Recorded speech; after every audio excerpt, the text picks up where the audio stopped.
A really good start there from Roy Benjamin. Roy Benjamin, centre of picture. Benarek with the headband outside him, but Noah Lyles has run a fabulous bend too, and he has a metre lead over Benarek, and he's moving away. And this is the strongest part of his race, Noah Lyles. It's a 2-metre lead. It's almost 3 metres at the line there. The time, 19.52. That's a new meeting record. Gatlin's meeting record of 19.68 is erased. And that is more like the Noah Lyles we've become familiar with and grown to love on the racing circuit in the USA and on the European Diamond League meetings. And if confirmed, that is the fastest time in the world by a full second, and it takes the top spot from De Grasse's win in Tokyo. Comes here fresh in lane 4. In 5 is De Grasse, there he is. He's already taken big scalps this year. Alex Wilson in 6 for Switzerland. Noah Lyles goes in 7. Watch him in Quinones in lane 8. Good start there from Lyles. Second to left in lane 7. Also going well is De Grasse. He's well up on Wilson between them. Guliev's got some running to do yet. It's De Grasse against Lyles. This is the big clash, but look at Lyles. That 300-metre strength coming to the good. He's storming away with this one. Watch the clock. 19.50. It's a new meeting record. It's obviously the fastest time in the world this year, and it makes him the 4th fastest man in history. Behind Usain Bolt, Johan Blake and Michael Johnson. 19.50. Let's just repeat those figures.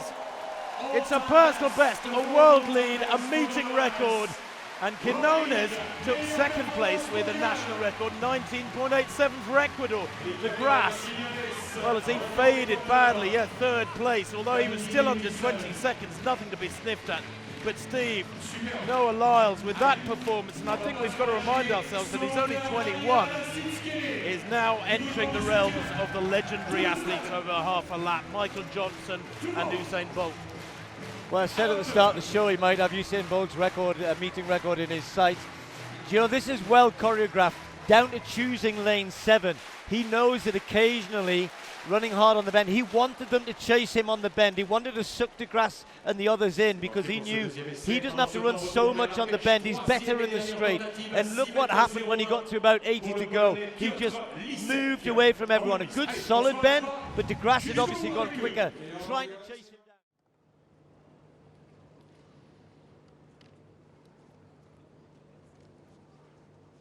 Men's 200 metres. Set. Well, he has got a good start, and Hughes is the target, the taller man, into his running now. These 3 left of picture. Tobogo in the orange leading the way. Hughes, now comes Lyles, pouring it on.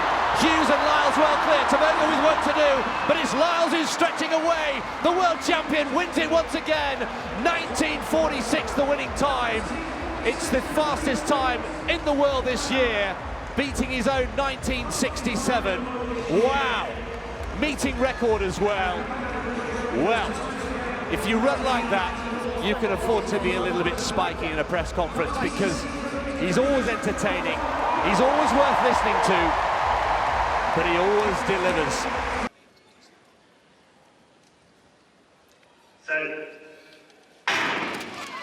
We'll look for Mike Norman in the headband, 4th from left, to come very quick in the latter half of the race. He started well. Lyles leading there, 2nd to left at the moment, out in lane 7.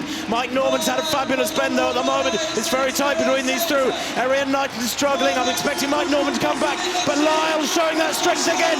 Watch the clock from Lyles, 19.45. Boy, oh boy. He breaks his own meeting record by 0.2 of a second. That was back in 2018. And he shows yet again, he demonstrates in spectacular, dominant fashion that this is his best distance, that he is world number 1. 19.46 in fact. Another meeting record on what has been a glorious night of track and field. And there is more to come. But Steve, I was expecting a closer race than that.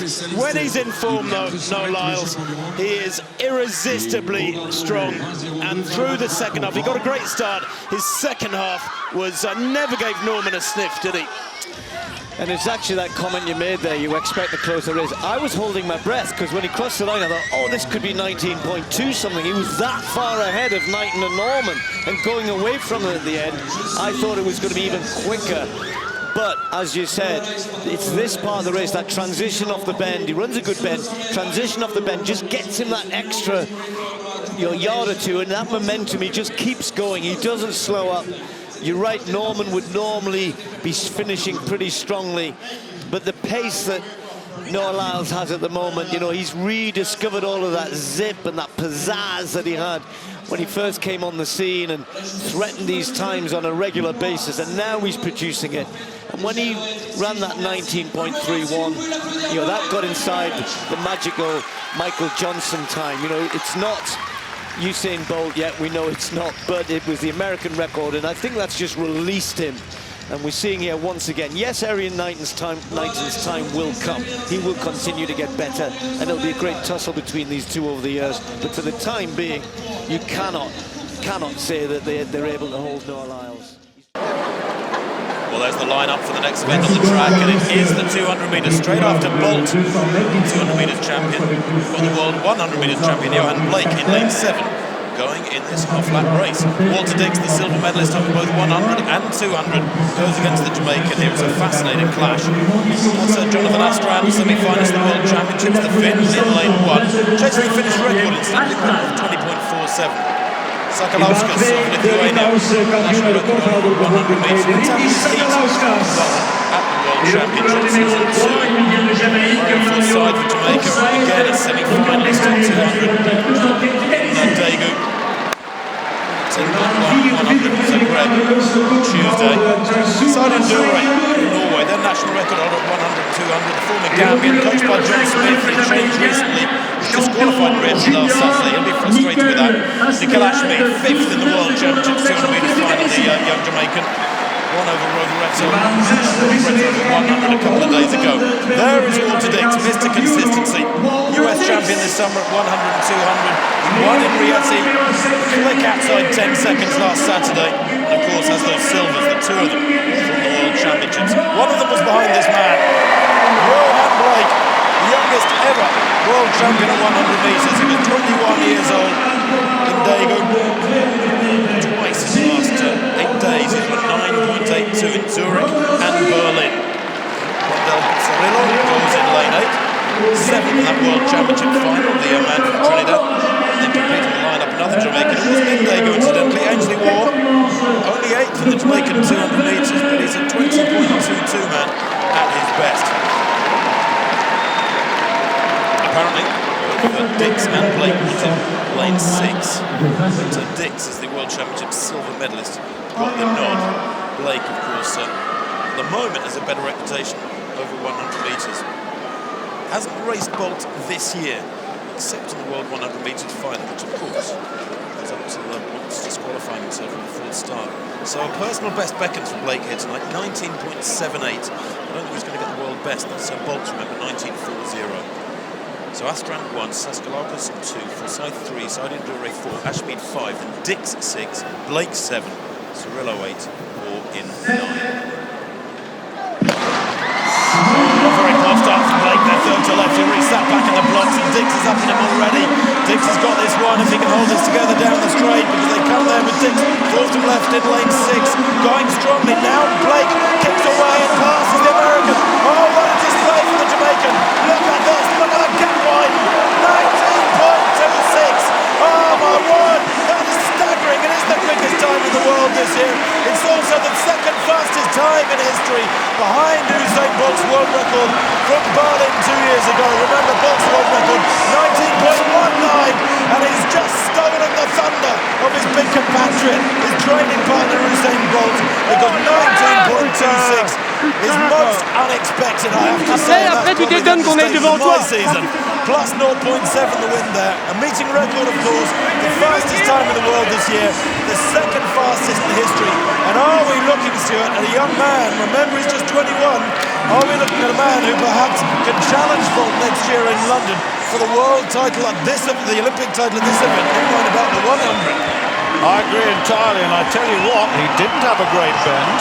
His transition wasn't good, and Dix did put pressure. And Usain Bolt comes along to congratulate him. I mean, what about that? The Jamaicans have got two men under 19.4 this season over 200 metres, but that was astonishing. And remember, the world record at 19.19 set in the World Championships. He didn't get away well. Dix put pressure on him, didn't he, here? Real pressure. Dix came right alongside him. He's running outside him in lane 7, and Dix looked as though he was going to go away. But really, at this stage, and the transition was good at the end, and look at this for a move away from a World Championship silver medalist. He absolutely buried Dix, and that was so unexpected. 19.26 is astonishing. He came off the bend, Dix was the better, but then when they came into the straight, that was a wonderful run, and we've got a new world-class 200-metre runner. Remember Michael Johnson, 19.32 in Atlanta, and this, unbelievable. Stuart, when you think how poorly he got away, he really did ponder in the blocks there with the gun run. I can hardly believe it. 19.26. Johan Blake, then the winner of the 200. Do not adjust your set. He ran 19.26, the young Jamaican. Dix quick as well. A personal best 19.53 in second place, and he was easing off. And Ashmead at third. And there's the diamond race result. Dix still wins with 16 points to Blake's 8.